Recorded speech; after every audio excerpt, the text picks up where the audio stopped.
à tous sur Internet, à tous sur la vidéo pour les jours qui viennent, le jour ou le soir, quand vous regarderez.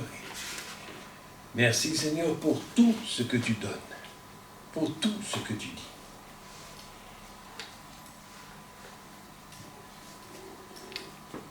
Ce matin, j'aurai, comme souvent, des tonnes et des tonnes de choses à apporter, à vous dire. Des tas de témoignages, moi aussi. Mais le Seigneur a donné sa parole, son message. Un petit peu plus près. Un petit peu loin. Ok.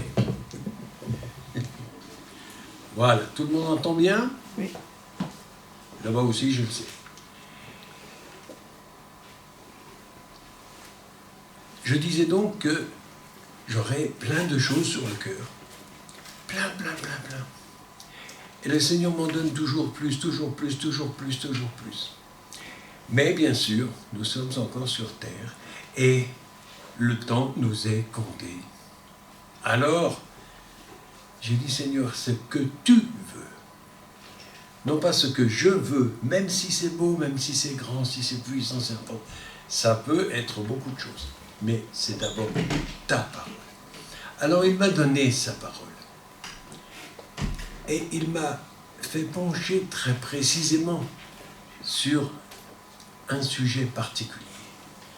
Un sujet que j'ai pu expérimenter personnellement de nombreuses fois, mais surtout ces jours-ci, encore plus, toujours plus. Une petite expérience que j'essaye de vous faire partager parce que je voudrais à tous, vraiment à tous, que vous ayez cette même expérience dans votre vie. À partir d'aujourd'hui, peut-être, pour certains, c'est un renouvellement. Vous l'avez déjà vécu, mais vous allez voir, c'est formidable. Alors je vais commencer à m'appuyer sur ce que dit la parole de Dieu. Alors, j'aurais pu prendre ma Bible et regarder page par page et vous dessiner, mais j'ai préféré mettre les versets que j'ai apportés en ligne sur ma tablette. C'est plus pratique et ça évite les pertes de temps. La première référence est dans le psaume 51, verset 11, où David est en train de prier. Et il dit à Dieu, ne me rejette pas loin de ta face, ne me retire pas ton Esprit Saint. Et quand on réfléchit un petit peu, juste un petit peu, on sait qu'à ce moment-là, David a pris conscience d'un lourd péché qui était le sien. Mais on réfléchit beaucoup plus sur celui-ci que sur la deuxième partie. Ne me retire pas ton Esprit Saint. Donc il était convaincu que l'Esprit Saint était en lui, était sur lui, avec lui, tous les jours. Et il disait, Seigneur, surtout ne me le retire pas. Que ferais-je? Je serais foutu, perdu. La deuxième référence, c'est dans le prophète Ésaïe, au chapitre 63, au verset 11. Alors, son peuple se souvint des anciens jours de Moïse. Où est celui qui te fit monter de la mer avec le berger de son troupeau, Moïse? Où est celui qui mettait au milieu d'eux son Esprit Saint?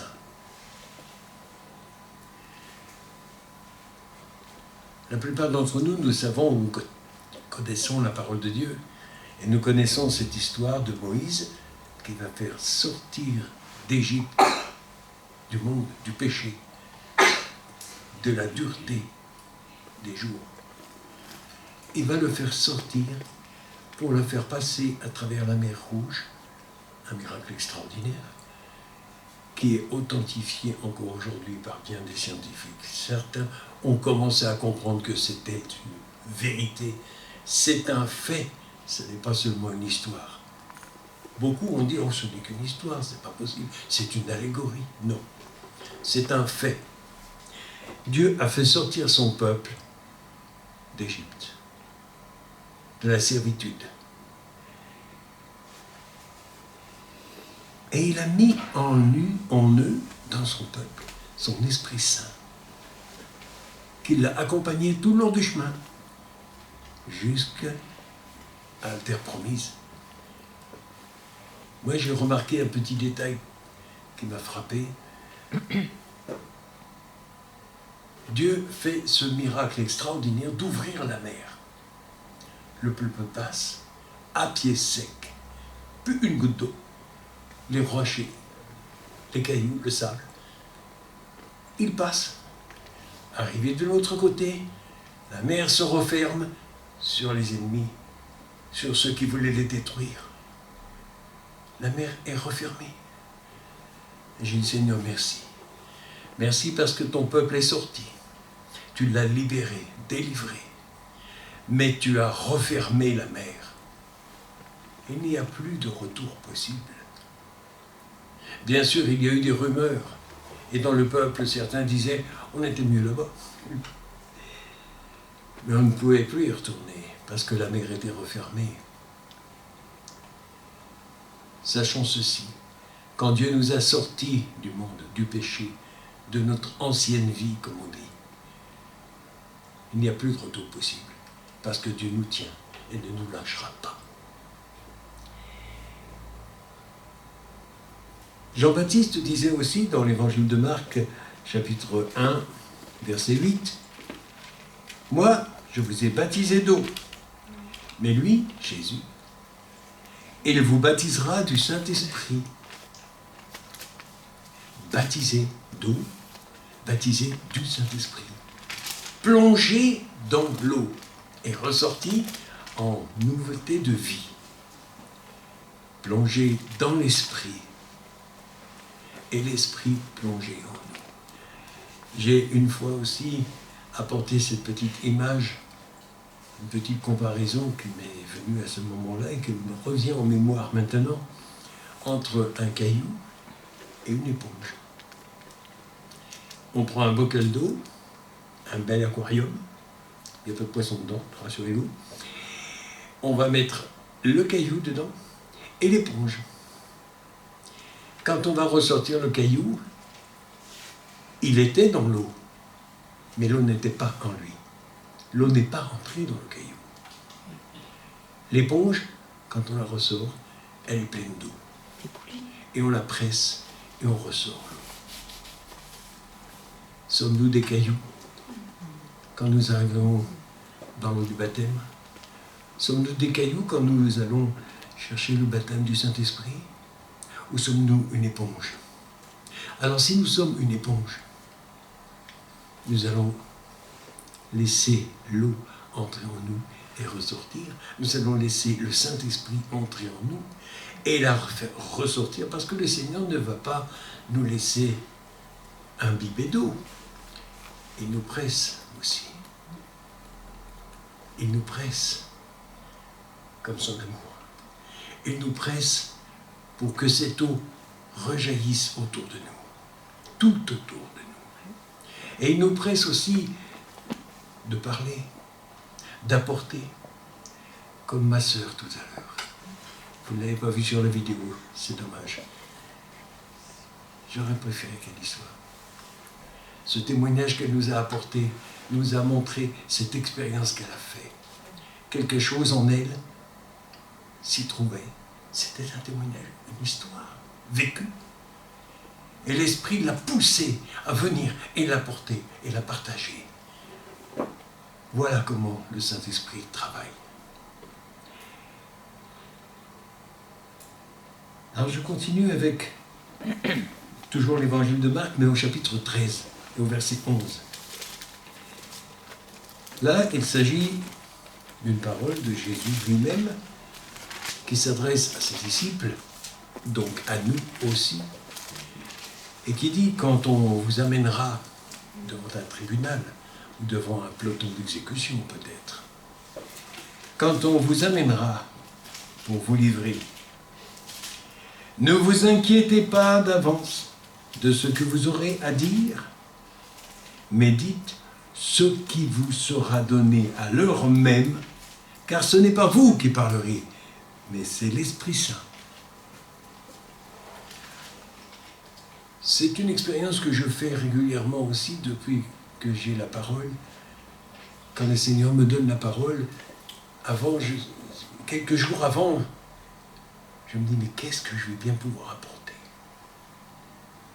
Qu'est-ce que je vais dire? Et comment est-ce que ça va être interprété?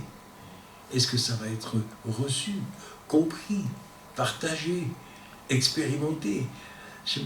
Et puis le Seigneur me dit toujours aussi ce petit verset. Ne t'inquiète pas. Tu n'es pas persécuté, tu n'es pas mis dans un tribunal, mais tu es venu de ma part apporter ma parole. C'est moi qui te la donne. Et à l'heure même, je te donnerai tout ce qu'il faut. Mais Seigneur, merci. Seigneur, merci, parce que je n'ai pas fait de hautes études et je ne prétends pas être un orateur, dans le terme officiel du mot, mais je sais que le Saint-Esprit, quand il me donne une parole, il la donne avec beaucoup d'amour, beaucoup de tendresse, mais avec beaucoup de précision. Et je sais qu'elle frappe dans le cœur précisément d'une, deux ou trois ou plusieurs personnes. Alors qu'il y ait 10, 20, 100, 100 000, 500 000 personnes pour écouter, c'est pas mon souci. Parce que je sais que la parole que Dieu m'a donnée aujourd'hui, comme les autres jours, elle va travailler un cœur en particulier. Le tien, le mien, comme il m'a travaillé moi-même. Le thème que j'avais choisi, c'est l'intimité avec le Saint-Esprit. Alors je devrais un peu rectifier parce que c'est vrai, le titre est bon, il est beau, mais pas seulement avec le Saint-Esprit. Parce que notre Dieu, je l'ai déjà dit, c'est un Dieu entier. Le Père, le Fils, juste à sa droite, et le Saint-Esprit qui est là pour agir. C'est Dieu tout entier, Dieu 3 fois saint. Amen, nous l'avons chanté, et dans ce que nous avons chanté, le Seigneur a continué, le Saint-Esprit a continué de me causer gentiment. Il m'a adressé la parole pendant le temps de la louange. J'ai quelques problèmes de cordes vocales depuis quelque temps, et je n'arrive pas vraiment à chanter. Et j'ai peur de chanter faux, alors je chante dans mon cœur, et je lis, et j'observe bien les paroles. Le premier chant, révèle-nous la communion du Saint-Esprit. C'est une des phrases de ce chant. Eh bien, Seigneur, c'est bien ce que je te demande ce matin. Révèle-nous à tous, dans tous les axes, dans le présentiel, dans la vidéo pour plus tard, pour aujourd'hui aussi d'ailleurs, mais ici en direct, Seigneur, révèle-nous la communion que nous pouvons avoir personnellement avec le Saint-Esprit. Alors, raccrochons-nous à la parole de Dieu. Il est en nous. Il y a un autre verset que je n'ai pas mis dans ma liste, je n'ai pas eu assez de temps pour ça, mais je l'ai bien dans ma mémoire, où Dieu disait, le Saint-Esprit, il était avec vous, maintenant il sera en vous, en profondeur, et en permanence. Jour après jour, le Saint-Esprit est là en nous. Et le deuxième chant, il y a une petite phrase de quelques mots. Tu vis en nous. Oui, Père, tu vis en nous. Nous sommes en toi, tu es en nous. Tu viens habiter en nous.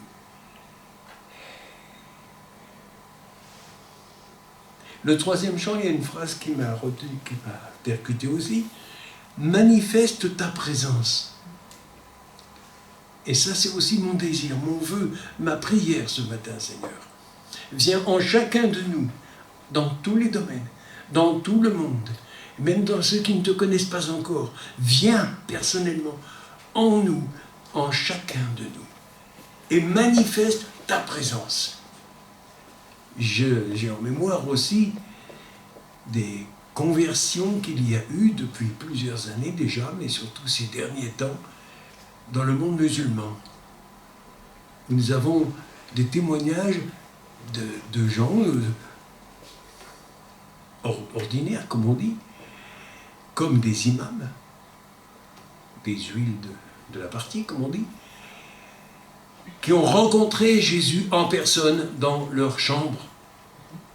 Oui, Jésus, si vraiment tu existes, je veux te voir. Et en rentrant chez eux, en fermant la porte, la lumière s'est allumée. Pas la lumière électrique, la lumière du ciel. Une lumière incompréhensible. On ne savait pas d'où elle venait. Et Jésus était là, en personne, pour interpeller la personne qu'il avait appelée. Il répond toujours quand on l'appelle.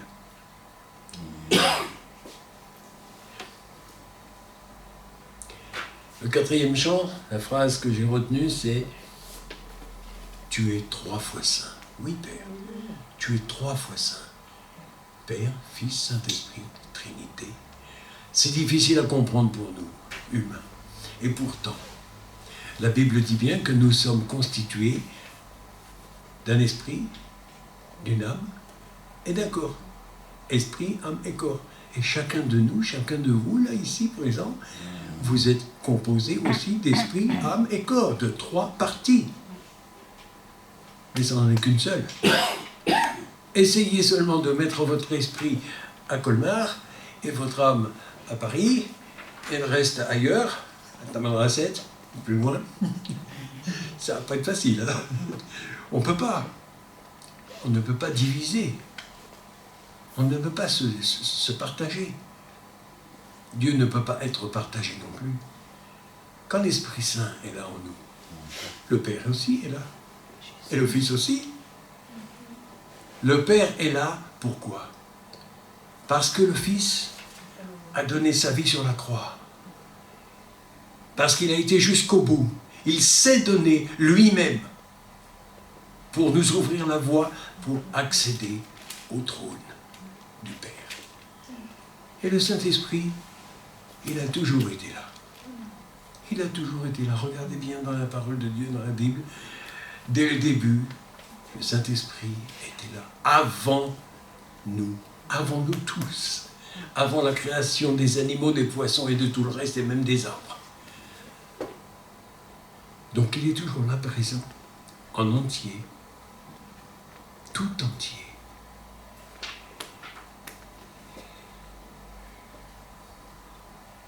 Le 5e chant nous disait « J'ouvre mon cœur pour t'adorer ».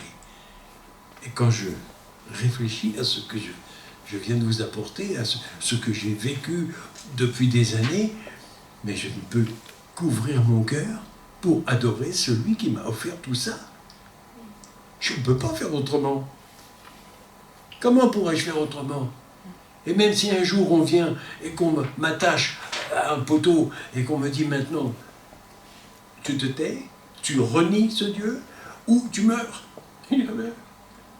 Ben, j'ouvrirai mon cœur pour l'adorer encore. Encore une fois. Et toujours, jusqu'au bout. Et quel bout? Le 6e chant, une phrase toute simple. Un si grand miracle, c'est celui que nous vivons. Le simple fait d'être vivant aujourd'hui, de voir le soleil se lever, le jour se lever le matin, pas forcément le soleil, il n'est pas toujours là. Il y a souvent des nuages. Il est toujours là, mais il y a les nuages en travers.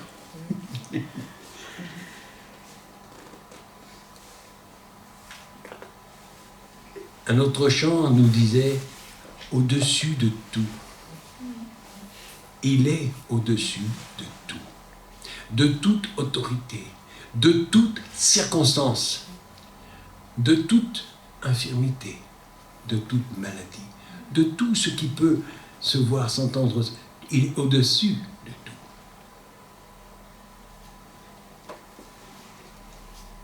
Alors évidemment, la réflexion qui vient à plusieurs personnes, pas seulement à des chrétiens, plus à des chrétiens normalement, hein, mais à tout le monde, quand on leur parle de Dieu, je désire te voir. C'était une des phrases du 8e chant.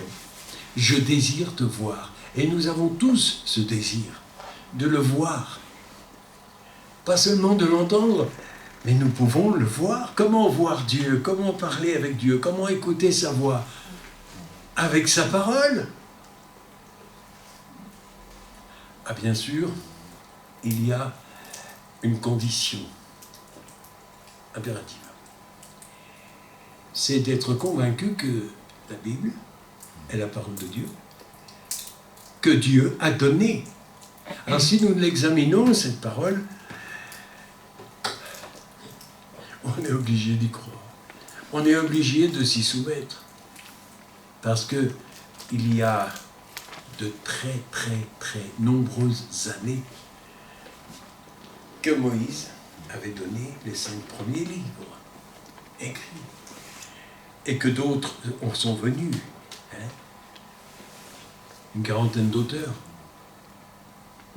sur des siècles d'étendue qui ont dit tous la même histoire, la même chose, et qui nous ont parlé de ce qui s'est fait depuis le premier jour et de ce qui se fait aujourd'hui. Parce qu'on peut examiner dans la parole de Dieu tout ce qui se passe aujourd'hui. C'est difficile que ce soit à vivre. Tout était déjà écrit, tout était déjà prévu. Tout était dans la parole de Dieu. Et nous sommes dans la parole de Dieu. Dès le début de ma conversion, j'avais pris une petite, je sais pas une habitude, mais un petit pli. Et j'avais installé dans ma Bible un petit bout de miroir. Et j'étais tellement convaincu de cette parole que je disais à toute personne qui commençait à essayer de la contredire, je dis, quelle personne peut-on rencontrer la première personne qu'on rencontre dans la parole de Dieu? Bon, ben, c'est Abraham, Moïse, Dieu. Certains disaient Jésus. Je regarde bien. Là. Mais c'est moi? Ah oui. Parce que c'est nous que nous rencontrons en premier. Parce que la Bible nous parle d'abord de nous-mêmes. D'abord de nous-mêmes et de notre condition. Et c'est comme ça que le Saint-Esprit commence à nous parler. Par la parole. Ensuite, quand il est en nous, comme aujourd'hui, ici, il nous parle beaucoup plus, et beaucoup plus précisément, plus personnellement. Et souvent, il nous appelle par notre prénom. Ah, Seigneur, c'est bien moi que tu appelles. Oui, c'est toi que j'appelle. C'est ça, cette relation que je voudrais que tous vivent. Cette relation avec Dieu. C'est pas une religion. On l'a déjà dit et répété, et on le répétera encore, et le plus fort possible. Il ne s'agit pas d'une religion. Il s'agit d'une relation avec notre Père céleste, avec notre Créateur, avec Dieu, avec le Père, le Fils, l'Esprit Saint. Et quand nous aurons vraiment tous cette relation personnelle avec lui, continuelle, quotidienne, tous les jours de la vie, et dans toutes les conditions, dans toutes les circonstances, si difficiles soient-elles, parce que nous vivons tous des conditions quelquefois insupportables, dures, très dures, des épreuves redoutables. Et beaucoup de ceux qui regarderont la vidéo ou qui sont en direct aujourd'hui, vous vivez des temps difficiles, des circonstances intenables. J'en ai vécu aussi. Et plusieurs d'entre nous avons vécu aussi des moments difficiles, très difficiles. Je ne donne pas plus de détails parce que je pourrais vous en donner, mais on n'a pas assez de temps pour ça. Et on a le temps de les vivre. Mais une chose est sûre, c'est que il vit en nous. Il manifeste sa présence dans notre vie chaque jour. Il est là présent. Et nous pouvons dire aussi, comme David, quand nous avons conscience d'un faux pas que nous avons fait parce que ça nous arrive, ne me retire pas ton Esprit Saint. Ne retire pas ta présence du fond de mon cœur.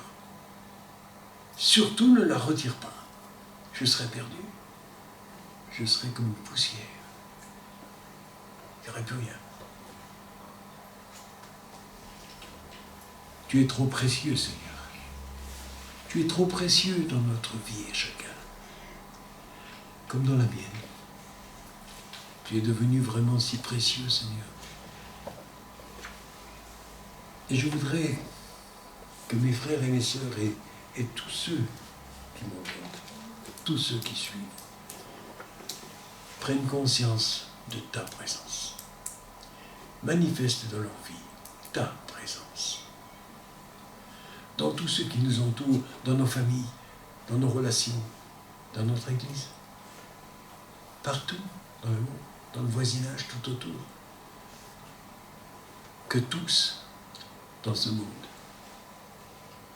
qu'ils soient chefs d'État, ministres, députés, qu'importe, quel que soit son cas personnel, sa situation, son passé, qu'ils puissent prendre conscience que tu es là, présent. Parce que tu es éternel. Parce que tu es l'Éternel, El Shaddai, le Tout-Puissant, celui qui nous a créés. Donc, je n'ai jamais vu une horloge se mettre en colère contre son horloger, ou lui poser des questions, ou douter de son existence. Il ne peut pas y avoir une horloge sans horloger. C'est pas moi qui l'ai dit le premier. Nous avons un Père. Gardons ou prenons, pour plusieurs, cette relation personnelle avec lui. Pour ceux qui ne le connaissent pas encore, pour ceux qui ne l'ont pas encore rencontré, ou qui n'a pas encore été le visiter, restez tranquille chez vous un instant. Fermez la porte. Fermez même les yeux. Laissez votre cœur grand ouvert. Et dites-lui, avec vos mots à vous, dans votre langage quotidien, à vous. Il le connaît. Il connaît toutes les langues. Dites-lui simplement, viens. Révèle-moi ta présence. Et viens vivre en moi. J'en vois, j'en entends autour de moi qui disent qu'ils t'aiment, que tu les aimes, que tu partages leur vie, que tu réponds à leurs prières. Je le voudrais moi aussi. N'ayez pas peur de le dire, parce que vous en avez tous besoin. Parce que tous nous en avons besoin. Tous nous avons besoin d'être en relation personnelle, intime, avec notre Papa, avec Jésus. Ouvrez vos Bibles. Si vous n'en avez pas, contactez-nous. Nous vous en ferons parvenir une, sans problème. Chacun de nous peut le faire. Pas un seul. C'est pas seulement une église ou une autre. Non, non. Chaque chrétien peut le faire. Lisez-la. Étudiez-la. Écoutez la voix de Dieu dans sa parole. Écoutez-le vous parler personnellement. Comme il est en train de le faire aujourd'hui. Je sais qu'il utilise ma voix, mes mots, pour vous parler, pour vous dire « Je t'aime, je te cherche. Je te cherche depuis si longtemps déjà. Et j'ai besoin de toi. Pour ceux qui déjà sont dans l'Église, qui sont déjà convertis, baptisés et tout, il vous dit aussi personnellement aujourd'hui, j'ai besoin de toi. J'ai besoin de toi dans un endroit précis, dans un temps précis. Et ce n'est pas un hasard si tu es né dans telle ou telle année, si tu es dans telle ville, il n'y a pas de hasard. Le hasard n'existe pas. Le hasard, ça finit par un dé. Dieu, ça commence par un dé. C'est diamétralement opposé. Il sait ce qu'il fait. Notre Père nous connaît, personnellement tous. Moi, j'ai beaucoup de mal à connaître tout le monde. Il y a des personnes que je connais très bien, enfin que je crois connaître. Et il y a des tas de personnes autour de moi avec qui je vis, mon épouse par exemple. Mais on ne connaît pas tout, et on n'y est pas dans leurs pensées pour savoir. Et on n'a pas vécu la même chose, les mêmes circonstances. Mais lui, Dieu, il nous connaît tous. Il te connaît.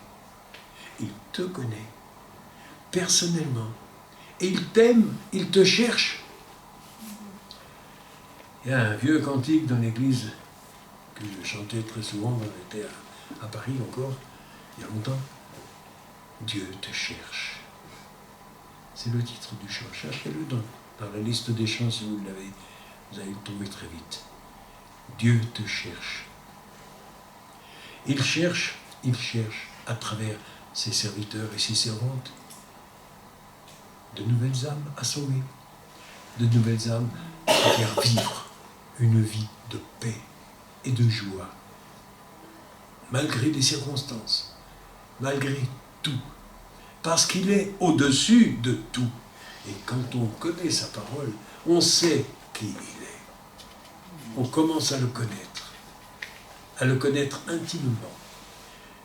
Et quand on commence à dialoguer avec lui, à prier, louer, prier, intercéder devant lui pour une ou deux personnes ou plusieurs, quand on est pris par une compassion pour une personne qui souffre, on s'adresse directement à lui.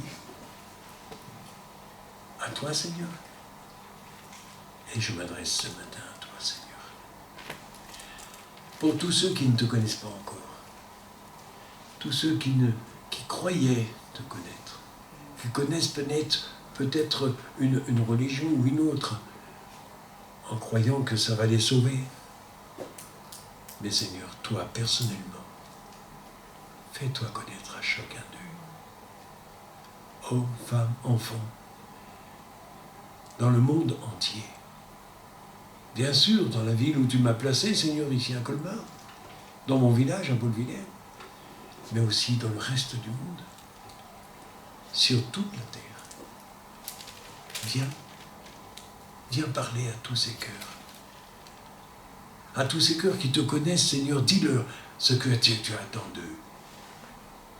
Dis-nous à nous, Seigneur, à chacun, ce que tu attends de notre vie, de notre action, de tout ce que nous faisons autour de nous. Dis-nous intimement, personnellement, dans ta parole, dans nos entrailles, en nous.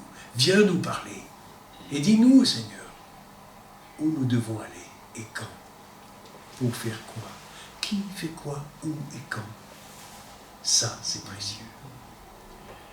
Chaque fois que vous voudriez faire quelque chose, que vous aurez un projet, une entreprise ou autre, posez les questions clés. Qui fait quoi, où et quand. Quand vous aurez répondu aux 4 questions, vous pourrez commencer. Mais tant qu'une des questions sera sans réponse, ne commencez rien. Parce que lui, c'est tout. Et il vous dira qui va faire. Et il a prévu pour chacun de nous, pour chacun et chacune, il a prévu une action, quelque chose de précis, un plan, un chemin à suivre. Où il le sait. Pas forcément où nous on veut. On a des projets souvent, mais non. C'est pas là qu'il veut. il a besoin de nous dans un lieu et un temps précis. Parce qu'il a quelque chose à faire à travers nous. Alors quand il nous le dira, on aura cette réaction de dire « Mais Seigneur, mais comment pourrais-je faire ça? Je n'ai jamais appris à le faire, je ne sais pas, je sais... » Non.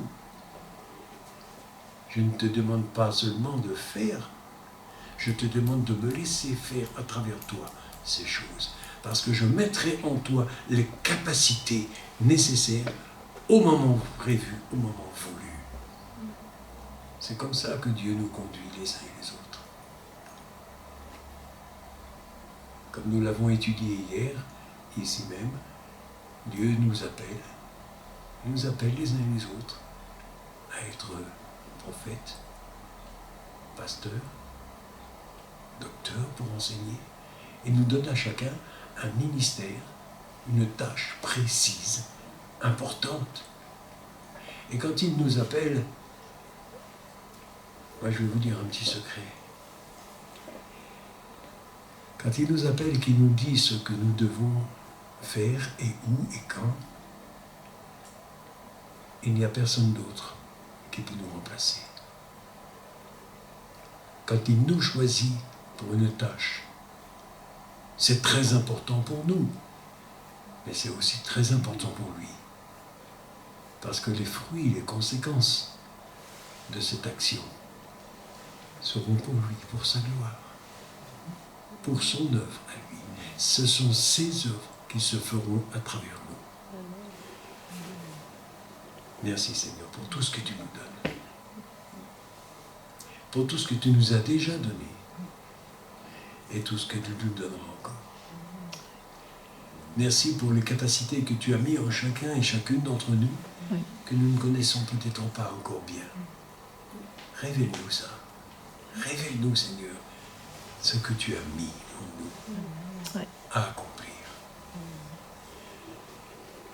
Révèle-nous, Seigneur, notre destinée devant toi. Et que chacune de nos paroles, que chacune de nos actions soit seulement pour toi. Rien que pour toi.